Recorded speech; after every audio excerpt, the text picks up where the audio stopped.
മൂന്നാം മോദി സർക്കാരിൽ ആരായിരിക്കും സ്പീക്കർ? സർക്കാരിനെ താങ്ങി നിർത്തുന്ന ടിഡിപിയും ജെഡിയുവും സ്പീക്കർ സ്ഥാനത്തിനായി ചരട് വലിക്കുന്നുണ്ട്.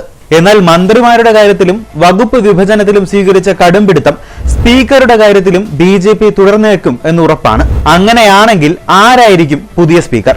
മോദിയുടെ ആദ്യ ടേമിലെ സ്പീക്കർ സുമിത്ര മഹാജനും മൻമോഹൻ സിംഗ് സർക്കാരിലെ സ്പീക്കർ മീര കുമാറിനും പിന്നാലെ മൂന്നാമതൊരു വനിതാ സ്പീക്കർ ലോക്സഭയെ നിയന്ത്രിക്കാൻ എത്തുമോ? സാധ്യത കൂടുതലാണ്. ടിഡിപി സ്ഥാപകൻ സാക്ഷാൽ MT രാമറാവുവിന്റെ 10 മക്കളിൽ രണ്ടാമത്തെയാളായ പുരന്ദേശ്വരി ദഗുബട്ടി സ്പീക്കർ സ്ഥാനത്തേക്ക് എത്താൻ കാരണങ്ങളേറെയാണ്. ദഗുബട്ടി പുരന്ദേശ്വരി ആന്ധ്രാപ്രദേശിൽ നിന്നുള്ള ബിജെപി നേതാവും സംസ്ഥാന പാർട്ടി അധ്യക്ഷയുമാണ്.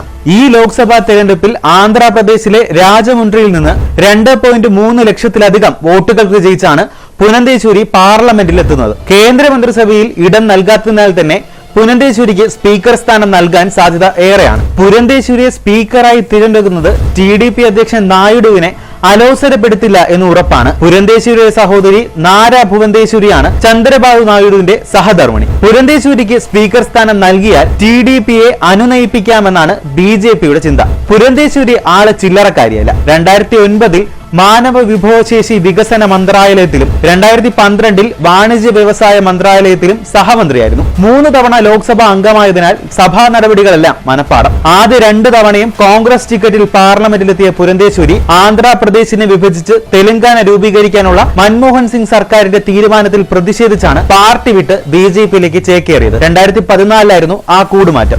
MT രാമറാവുവിന്റെ മകളായതിനാൽ തന്നെ പുരന്ദേശ്വരിയുടെ സൗഹൃദ വലയവും സ്വാധീനവും വളരെ വലുതാണ്. പോരാഞ്ഞിട്ട് തെലുങ്ക്, തമിഴ്, ഹിന്ദി, ഫ്രഞ്ച്, ഇംഗ്ലീഷ് ഉൾപ്പെടെ 5 ഭാഷകളിൽ ഒഴുക്കോടെ സംസാരിക്കും. വിവിധ സംസ്ഥാനങ്ങളിൽ നിന്നുള്ള വിവിധ ഭാഷകൾ സംസാരിക്കുന്ന സഭാംഗങ്ങളോട് സംസാരിക്കാൻ പുരന്ദേശ്വരിയുടെ ബഹുഭാഷാത്വം സഹായകരമാകും. കഴിഞ്ഞില്ല, വർഷങ്ങളോളം കോൺഗ്രസിൽ പ്രവർത്തിച്ചതിനാൽ ലോക്സഭയിലെ ഇരുപക്ഷത്തും പുരന്ദേശ്വരിക്ക് അടുപ്പമുള്ളവരുണ്ടാകും.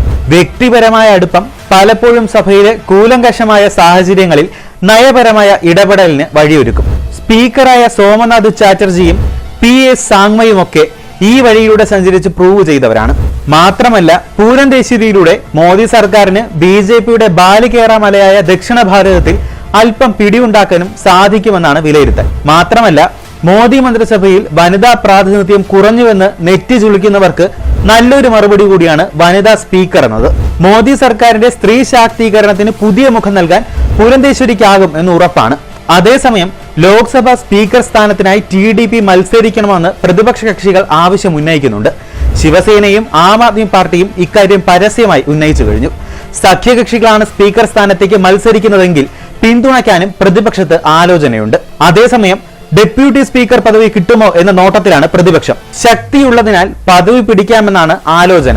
മോദിയുടെ 2ാം മന്ത്രിസഭയിൽ ഡെപ്യൂട്ടി സ്പീക്കർ പദവി ഉണ്ടായിരുന്നില്ല. ഞങ്ങളുടെ വീഡിയോകൾ മിസ്സാകാതെ കാണാനായി ചാനൽ സബ്സ്ക്രൈബ് ചെയ്യുക. ഒപ്പം ബെൽ ബട്ടണിലെ ഓൾ ഓപ്ഷൻ ക്ലിക്ക് ചെയ്യുക.